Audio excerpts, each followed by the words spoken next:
राजकीय पक्ष हा शेवटचा उपाय नव्हे। कोणताही राजकीय पक्ष मतांसाठी लांगुल चालन करतात। मला एवढी या गटाची मतं मिळाली पाहिजेत, मग त्या गटाची किती मिळतात? गठ्ठा मते कुठे आहेत? गठ्ठा मतं हिंदूंकडे नाहीत, हिंदूंना विकत घेतलं जातं राजकीय निवडणुकांच्या वेळी, आणि बाकी समाजाची मतं मात्र ही गठ्ठा मतं असतात। त्यामुळे त्या गठ्ठा मतांना किंमत देण्यासाठी वाटेल तसे फेरफार हे कायद्यात केले जातात। कायद्याचीच भाषा आम्हाला ऐकवली जाते। आम्ही कायदा तोडणारे नाही। ही सगळी मंडळी इथे जी जमलेली आहे ही कायद्यांचे नितांत पालन करणारी मंडळी आहे। हे ऐक्य जे आहे दोडामार्गचे, हे दोडामार्गचं ऐक्य नाही, हे पूर्ण महाराष्ट्राचं ऐक्य आहे असं मी म्हणेन। त्याचा एक द्योतक आहे, आणि यापुढे कुणीही इथल्या हिंदूंच्या श्रद्धांची खेळण्याचा प्रयत्न करू नये। त्याला तोंड देण्यासाठी पोलीस यंत्रणा काय करेल ते करू द्या बिचाऱ्यांना, पण पोलिसांवर आमचं रक्षण, आमची रक्षा, आमच्या श्रद्धास्थानांचं रक्षण हे काम आम्ही सोडणार नाही। आम्ही कायदा हातात घेणार नाही, परंतु आमच्या संयमाची परीक्षा कोणी घेऊ नये। संयम जर आमचा सुटला तर हिंदू कुणाच्याही काबूत राहत नाही, हा इतिहास आहे।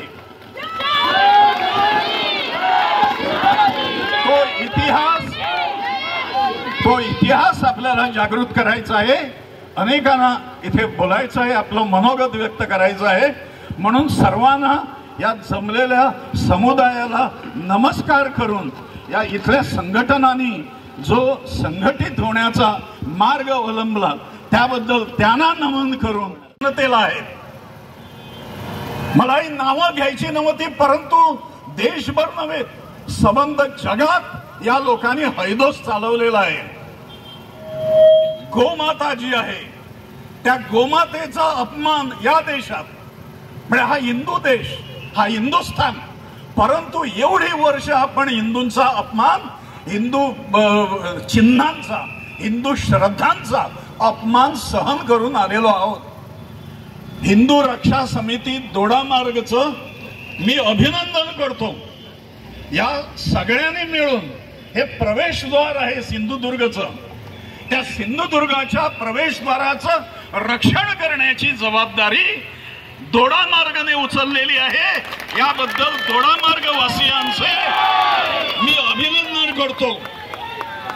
मी गोव्यातला, माझं कार्य गोव्यात, परंतु गोवा आणि दोडामार्ग याच्यातल्या सीमा या वेगळ्या असतील, परंतु आमच्या भावनिक सीमा कुठेही नाही। सिंधुदुर्ग आणि गोमंतक हे एक आहेत भावनिक दृष्ट्या। गोव्याचा मुक्ती संग्राम जो आहे तो मुक्ती संग्राम या मार्गानेच करण्यात आलेला होता। सगळे सत्याग्रही वगैरे या मार्गाने गेले। इथल्या लोकांनी त्यांची सगळी जबाबदारी उचलली, जेवणा खाण्याची जबाबदारी उचलली, विश्रांतीची जबाबदारी उचलली। असा हा दोडामार्ग तालुका जो आहे त्याने या सगळ्या बाबतीत लीड घेतलेली आहे। याच्याबद्दल परत एकदा त्यांना नमन करून मी त्यांचे अभिनंदन करतो।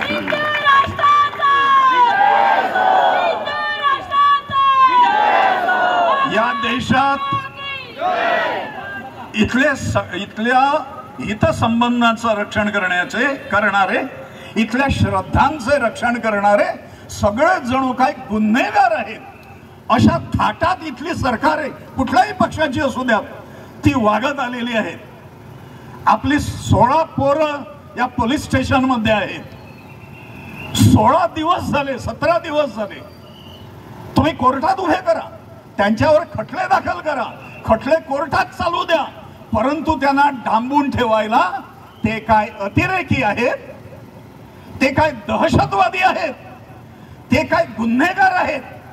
ट्रॅक रेकॉर्ड असलेला जणू काही गुन्हेगारांना सोडणारे ही सगळी मंडळी, कायद्याचे रक्षक म्हणवणारी जी आहे, हे इथे का मोठा पराक्रम मानून घेतात मला माहित नाही। तुम्ही खटले भरा, सगळं करा, परंतु इथे फक्त ते नाही, कायदा भंग एवढाच इथे प्रश्न नाही, इथे वेगळाच वास येतो। या प्रकरणाला राजकीय वास येतो, धार्मिक वास येतो आणि त्यामुळे सरकार कुणाचंही असो, परंतु इथे हिंदू समाजाच्या श्रद्धांचं रक्षण करणाऱ्यांचं रक्षण करणे हे प्रमुख कर्तव्य इथल्या सरकारांचं आहे। त्यामुळे त्यांनी हे लक्षात ठेवावं आणि हिंदू गोरक्षक आपले जे गेलेले आहेत तुरुंगात, त्यांनी गुन्हे केलेले आहेत, त्यांनी काही केलेलं असेल तर कलम लावायला आम्हाला काही हे नाही, प्रत्यवाय नाही, परंतु जेवढ्या लवकर एखाद्या मोठ्या गुन्हेगारांवर आरोपपत्र तयार होत नाही तेवढ्या बंद केली। हे आत्तापासून नाही, पूर्वीपासून चालत आलेलं आहे। त्याचा नामशेष करण्याचं काम शिवाजी महाराज संभाजी महाराजांनी केलं। तीच परंपरा आपल्या चेतनदारांनी दीपकदारांनी ह्या 16 जणांनी चालू ठेवलेली आहे। असं वाटत असेल कुणाला की आता हे घाबरलेत, खचले असतील, तर एक लक्षात ठेवा, आज नाही उद्या कधीतरी गाडी परत येईल। ती नाही येणार यासाठी आपलं काम आहे। परत हाच प्रसंग दिसेल, हाच प्रसंग दिसेल। माझ्या आईचे प्राण वाचवण्यासाठी जीव गेला तरी 72 लांड्या सकट गाडीला जाणार। हो, ते काम आपण करायचं, त्या कामाची सुरुवात आहे। आता मोर्चा थांबत नाहीये, आता आपलं ती रॅली चालू झालेली आहे। ते काम आपण करूया। आपण जे कोर्टात ते लढूच, ते जिंकूच, आपण आपल्या पाठीशी भगवंत आहे। ही रॅली त्यासाठी आहे, त्यांच्या घरातल्यांना आधार देण्यासाठी आहे, तुमच्या मागे आपण खंबीर आहोत हे सांगण्यासाठी आहे। आपल्या या रॅलीतनं मागण्या आहेत सरकारकडे, ते आपले सर सांगतीलच, पण शांत बसून फक्त देव देव केलाच पाहिजे। तुकाराम महाराजांना सुद्धा कळून चुकलं म्हणून त्यांनी एक अभंग लिहिला की विंचू देवाराशी आला देव पूजा ना आवडे त्याला। काय म्हणतात ते विंचू देवाराशी आलाय कोण? हे लांडे, यांना देवपूजा आवडत नाही, यांना मूर्तीपूजा आवडत नाही। विंचू देवाराशी आला देवपूजा ना आवडायचा, जे ते पैजाराचे काम ते अडमाशी अडम। मग शिवाजी महाराज अफजल खानशी मैत्री करत नाही, शत्रू म्हणून शत्रूला कापतात, पण आपल्यात ती धमक नाहीये, काही शत्रूला शत्रू म्हणायची धमक नाही, म्हणून आपण भारतासोबत, आपला भारत पाकिस्तान सोबत मॅच खेळतो। ते आपण काम करूया। पाठीमागून मेसेज येत आहेत, भरपूर बोलायचं होतं, पण प्रत्येक संघटना आहेत, पण श्री शिवप्रतिष्ठान हिंदुस्थान ही त्या 16 जणांसोबत जोपर्यंत हे टोकाला जात नाहीत आणि ते निर्दोष म्हणून त्यांच्या सोबत आपण आहोत। आणि त्याचबरोबर हे सगळं संघटना एका छत्राखाली हिंदू रक्षा महासमितीच्या नावाखाली आपण एकत्र आलोत। त्याच्यातून आपण भव्य भारत मातेच्या कल्याणासाठी काम करूया। तुम्ही मला ही बोलायची संधी दिली त्याबद्दल मी आदरणीय वेलिंगकर सर आणि इतर मान्यवर, तसेच माझे बंधू आणि माता भगिनी, मी वेदिका वैभव रेडकर, आज आपल्या हिंदू धर्मासाठी आणि गोमातेच्या रक्षणासाठी सदैव गुत्ते घेतलेल्या माझ्या हिंदू बांधवांनी सिद्ध करून दाखवले आहेत ते काही हिंदुत्ववादी आहेत आणि त्यांचा आत्म्याला सार्थ अभिमान वाटतो। गेले 17 दिवस आज अन्याय सहन करत आहेत ते, त्यांना न्याय हमी आलाच पाहिजे आणि आज आम्ही त्यांच्या पाठीशी खंबीरपणे उभे आहोत आणि यापुढेही असणार आहोत। आम्ही सर्वांना विनंती करते की यापुढे हिंदू धर्म आणि गोरक्षणासाठी सर्वांनी कार्यरत राहावे। धन्यवाद।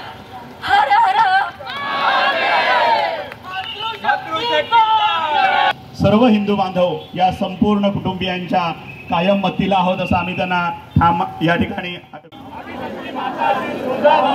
श्री काशी विश्वेश्वर यांना स्मरून पुण्यश्लोक छत्रपती श्री शिवाजी महाराज, धर्मवीर छत्रपती श्री संभाजी महाराज यांच्या दिव्य आदर्शांना साक्षी ठेवून हिंदुस्थान, हिंदू समाज व हिंदू धर्म यांच्या अंतर्बाह्य शत्रूचे समूळ निर्मूलन करण्याची, गोमाता रक्षणाची व जगज्जननी भारत मातेच्या रक्षणाची पवित्र शपथ आज आम्ही खेळत आहोत. भारत माता की. भारत